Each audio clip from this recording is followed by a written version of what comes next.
Bien chers frères et sœurs dans le Christ,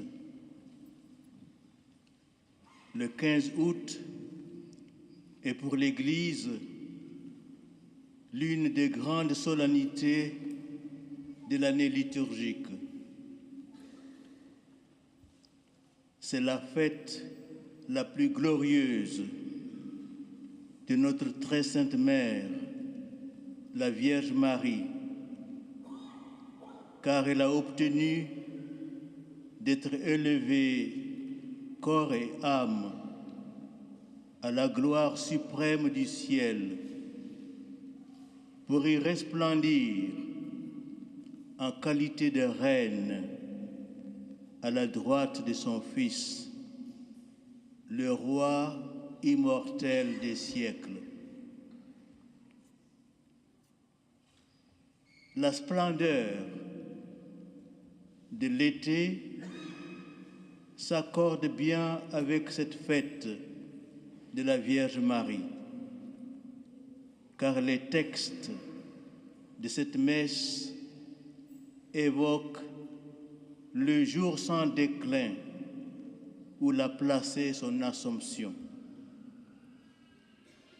Et vous savez que votre pays, qui est la fille aînée de l'Église,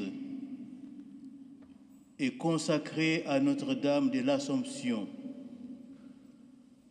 d'où la procession dite du vœu de Louis XIII, qui a lieu dans de nombreuses paroisses et sanctuaires qui parsèment la belle France, que j'ai coutume d'appeler le jardin de Notre-Dame. Pour nous chrétiens du XXIe siècle, cette fête est particulièrement solennelle, car dans un monde qui idolâtre une chair destinée à la corruption, dans un monde qui vit suivant les convoitises de la chair et cédant facilement et de manière désordonnée aux caprices de la chair, cette grande solennité de l'Église catholique affirme que notre corps, pourtant voué à la mort, est destiné à entrer dans la vie éternelle et revêtir l'immortalité, à l'image de la très sainte Vierge Marie, qui, comme nous, est aussi une créature de Dieu. Cette entrée dans la gloire du corps de celle qui est l'Immaculée Conception, la Mère de Jésus, le Fils unique de Dieu, nous enseigne la dignité, la grandeur et la noblesse de notre personne, de toute personne humaine, y compris le petit enfant dans le sein de sa mère, la personne âgée et grabataire ou les handicapés, et donc la dignité et la sacralité de notre corps que nous devons respecter, puisqu'il est appelé à ressusciter. Dès cette terre, nous sommes le temple de Dieu et l'Esprit Saint habite en nous. Nous ne devons pas donc profaner ni détruire. Nous ne devons pas désacraliser notre corps, qui est le temple de Dieu, par le péché. Car le temple de Dieu est sacré, disent les Saintes Écritures, et ce temple, c'est vous. Quelle merveilleuse révélation! Nous aussi, comme la Vierge Marie, nous sommes appelés à recevoir Jésus dans un cœur saint et immaculé. Notre corps, dit saint Paul, est le temple de l'Esprit Saint que nous avons reçu le jour de notre baptême. Ce même Esprit Saint qui a formé dans le corps pur de Marie le Verbe de Dieu, le Christ, notre Sauveur. Ainsi, il a plu à Dieu de nous faire reconnaître, à partir de ce privilège accordé à la Vierge Marie, que nous sommes destinés à un salut qui nous rend participants de la nature divine, de sa gloire jusque dans notre corps. Et comme le dit saint Paul dans la deuxième lecture de cette messe, le Christ est ressuscité d'entre les morts, lui le premier ressuscité parmi ceux qui se sont endormis. Car la mort étant venue par un homme, c'est par un homme aussi que vient la résurrection des morts. En effet, de même que tous les hommes meurent en Adam, de même, c'est dans le Christ que tous recevront la vie, chacun à son rang. En premier, le Christ, et ensuite, lors du retour du Christ, ceux qui lui appartiennent. Ainsi, ce n'est pas seulement dans son âme que la Vierge Marie, Mère de Dieu, est entrée dans la gloire du ciel, mais aussi avec son corps, ce corps concret qui, nous l'avons entendu dans l'Évangile, a marché rapidement dans les montagnes de Judée pour rendre visite à Sainte Élisabeth.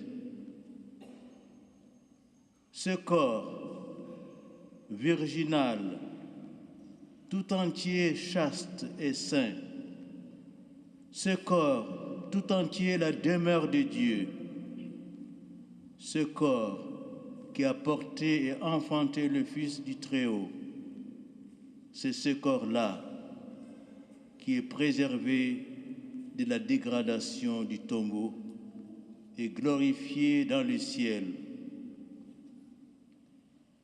Frères et sœurs, c'est un motif d'émerveillement et d'action de grâce que de contempler l'unité du dessein de Dieu se manifester en la très sainte Vierge Marie.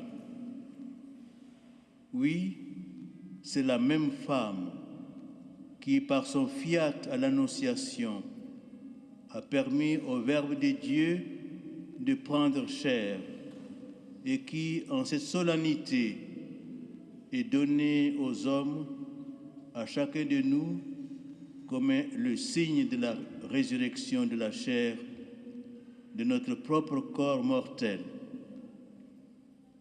Et la piété du peuple chrétien a parfaitement saisi cela dans la prière de l'Ave Maria, de Je vous salue Marie, que nous a légué la ferveur médiévale. En effet, cette prière commence par célébrer le mystère de l'incarnation et elle finit en nous recommandant à la Sainte Vierge Marie à l'heure de notre mort. La page d'évangile que nous avons entendue ce matin nous appelle à la visitation de nos frères et sœurs, spécialement ceux qui sont malades, ceux qui sont handicapés, ceux qui sont seuls. C'est-à-dire, cet évangile nous engage à l'apostolat et donc à cette nouvelle évangélisation dont nous parlions ici même hier soir, dans cette cathédrale. Et c'est d'ailleurs bien ainsi que l'ont compris tous les grands saints, toutes les grandes saintes de l'histoire de l'Église. C'est en priant Notre-Dame, en méditant ce mystère de la visitation, qui est le deuxième mystère joyeux du rosaire, que les grands courants apostoliques ont jailli de toutes les époques, à toutes les époques. Citons au cœur de la chrétienté médiévale Saint François d'Assise et aussi Saint Dominique, l'apôtre du rosaire, et bien entendu le grand saint vendéen Saint Louis-Marie Grignon de Montfort, qui a entrepris un effort missionnaire gigantesque par la consécration à la Vierge Marie de tout un peuple dans l'ouest de la France. Et puis, plus près de nous dans le temps, Saint Maximilien Marie Kolbe, que nous fêtions hier, le fondateur de la milice de l'Immaculée, qui répandait partout la médaille miraculeuse de la chapelle de la rue du Bac à Paris. Mais pensons aussi à Mère Teresa de Calcutta, qui ne quittait jamais son chapelet et qui a fondé les Sœurs missionnaires de la charité pour s'occuper de tous les pauvres du monde. Pauvreté matérielle, mais surtout pauvreté spirituelle de tout cela qui ignore Dieu et son amour paternel. Et bien entendu, le pape Saint Jean-Paul II, qui portait dans son blason cette devise du Père de Montfort, Totus tuus, tout à toi, Marie, qui était le signe de sa propre consécration à Notre-Dame et l'origine de son élan missionnaire dans le monde d'aujourd'hui. Nous savons combien de pays Jean-Paul II a parcouru pour dire l'amour de Dieu et l'évangile de Jésus-Christ. Nous prions en ce jour béni avec les pèlerins français réunis à Lourdes pour le pèlerinage national qui ce soir, comme dans les sanctuaires de Fatima, dont nous fêtons le centenaire des apparitions, vont participer à la grande procession au flambeau. La procession, dans le langage de la liturgie de l'Église, signifie que notre vie est essentiellement une longue marche, un long pèlerinage vers le ciel. Oui, le ciel qui est au-delà de notre connaissance et même de notre imagination. Le ciel où nous en sommes certains, une créature de Dieu vit pour l'éternité avec son corps glorieux, la Vierge Marie, Mère de Dieu, qui, comme le dit le Concile Vatican II, à la fin de la constitution dogmatique Lumen Gentium, représente, anticipe toute l'humanité en pèlerinage vers le ciel, où déjà elle est entrée.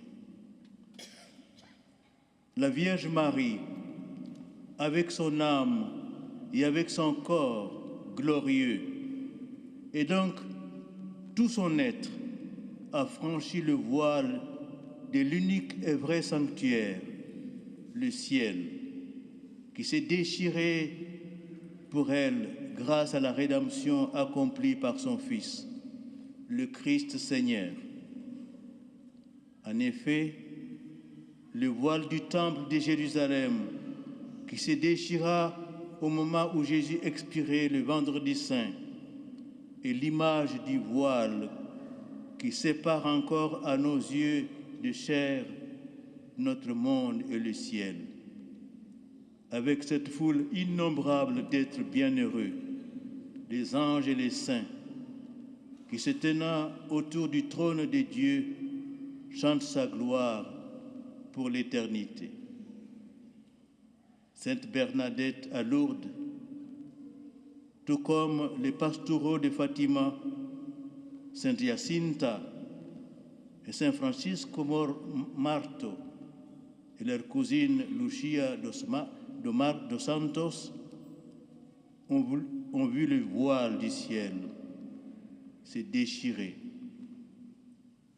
Ils ont contemplé la Vierge Marie dans la gloire, venant à leur rencontre.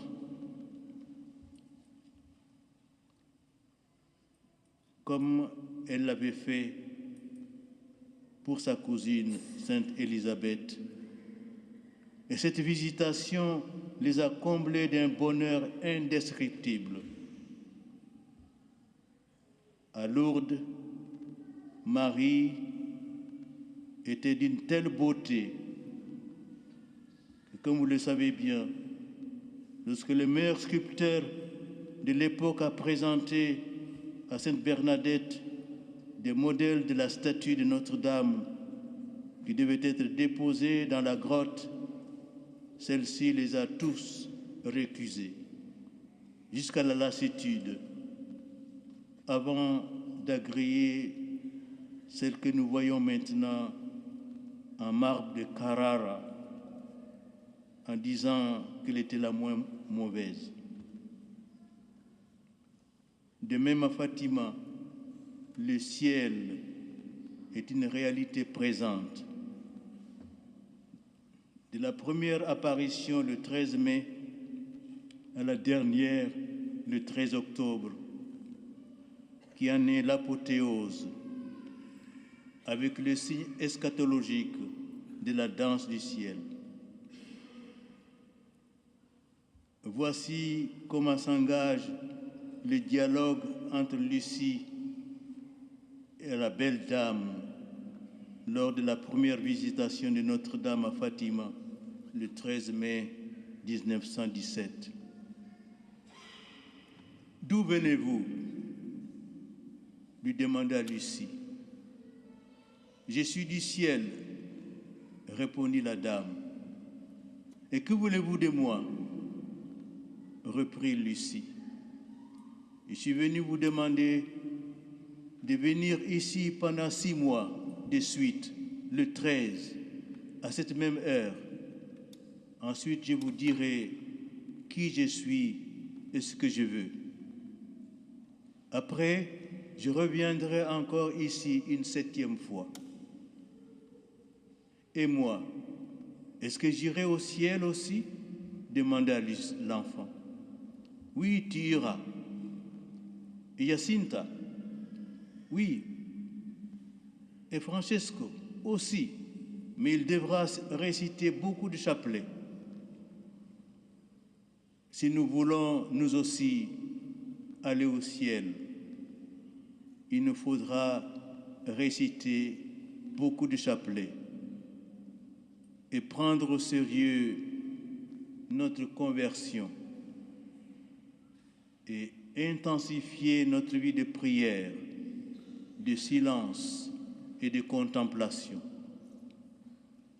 Contempler le ciel, ne serait-ce qu'un instant, marque toute une vie. Ainsi, la prière de Sainte Bernadette en sera transfigurée. Quelques années plus tard, une novice du couvent de Nevers témoigna: quel recueillement quand elle priait. On voyait qu'elle était perdue en Dieu. À la regarder, il me semblait que je devenais meilleur.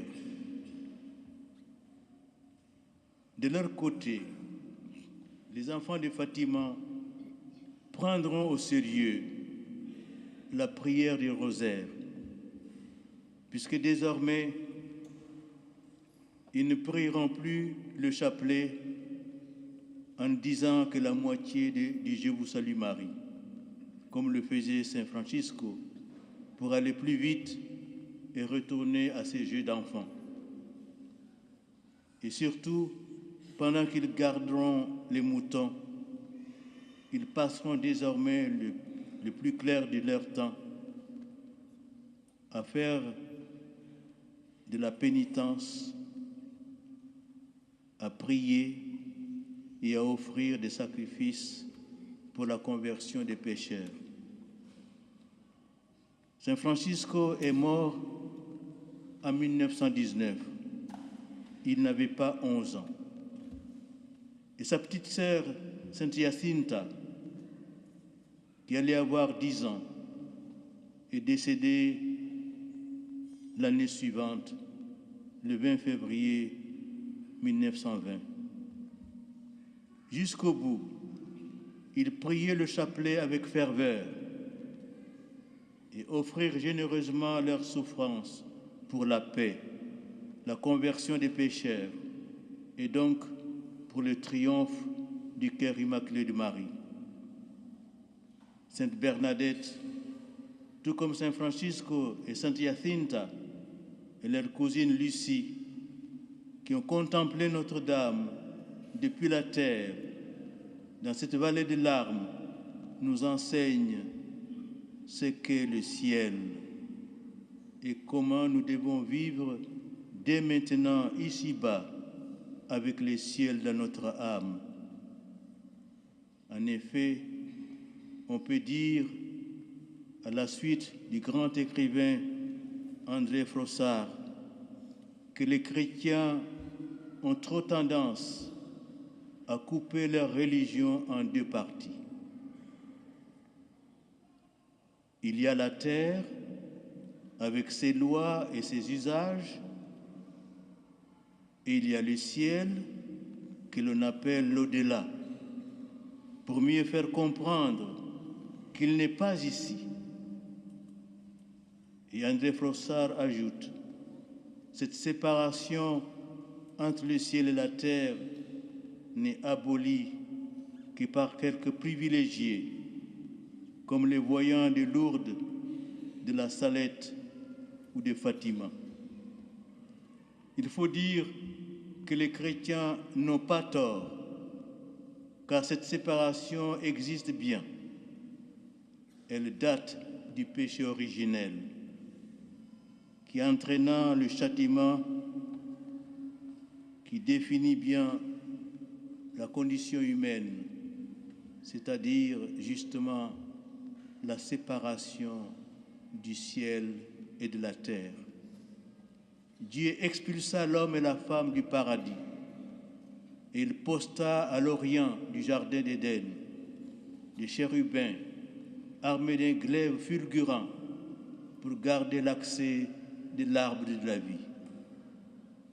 Les Juifs ont connu cette souffrance tout au long de leur histoire. Dans l'Ancien Testament, on constate qu'ils veulent accéder à la colline de Sion, à Jérusalem. Et c'est bien vers la Jérusalem céleste qu'ils crient et supplient. Or, nous savons que sur le vrai arbre de vie, qu'est la croix glorieuse, le Christ, le Rédempteur, seul a brisé cette séparation. Par sa mort et sa résurrection, Jésus est venu jeter un feu sur la terre, le feu du ciel. Et ce feu du ciel est l'amour du Père, qui est la personne divine de l'Esprit Saint. Or, frères et sœurs, puissions-nous, en contemplant la Reine des anges et des saints, puissions-nous, comme les voyants de Lourdes et de Fatima, demander la grâce d'une mort d'amour et de gloire, car la mort de Notre-Dame, ce fut cela, une mort d'amour, et donc seulement une dormition. Cette bonne mort qui est justement le fruit du 4e mystère joyeux du rosaire, l'Assomption, une morte d'amour qui n'a pas affecté la chair de la Vierge Marie et qui est devenue une mort glorieuse. Nous souhaitons à chacun de nous de dormir dans le sommeil de la mort comme Marie, le cœur purifié, immaculé.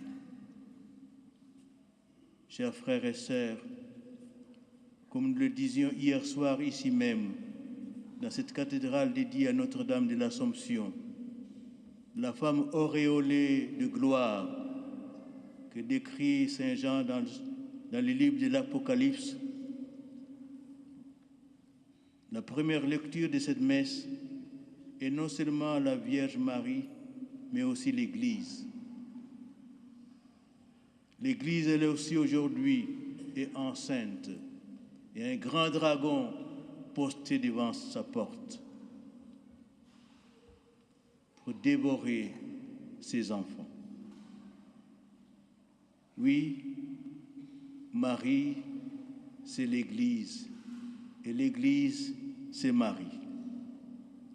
La constitution dogmatique Lumen Gentium du Concile Vatican II exprime bien ce lien intrinsèque entre l'Église et la Vierge Marie. Toutes deux enfantent le croyant. Marie, la Stabat Mater, la Vierge des douleurs, au pied de la croix, devient la mère de tout disciple de Jésus. L'Église, par le baptême, enfante chaque nouveau chrétien à la vie éternelle. Et c'est pourquoi le bienheureux pape Paul VI, le jour de la promulgation de Lumen Gentium, a proclamé la Sainte Vierge Marie, mère de l'Église. En effet, comme l'affirme la préface de cette messe de l'Assomption, Marie est la parfaite image de l'Église à venir. Et maintenant, ensemble avec vous, faisons cette prière. Ô Vierge Marie, vous en qui notre résurrection a été anticipée, daignez soutenir la marche de l'Église de votre Fils, pour qu'aucun de vos enfants ne perde l'espérance de parvenir au bonheur du ciel, là où vous nous avez précédés, Reine des anges et Reine des saints. Et encore, nous vous demandons humblement, bénissez et protégez le diocèse de Luçon, toutes ses familles, bénissez son clergé, ses fidèles laïcs et son évêque. Amen.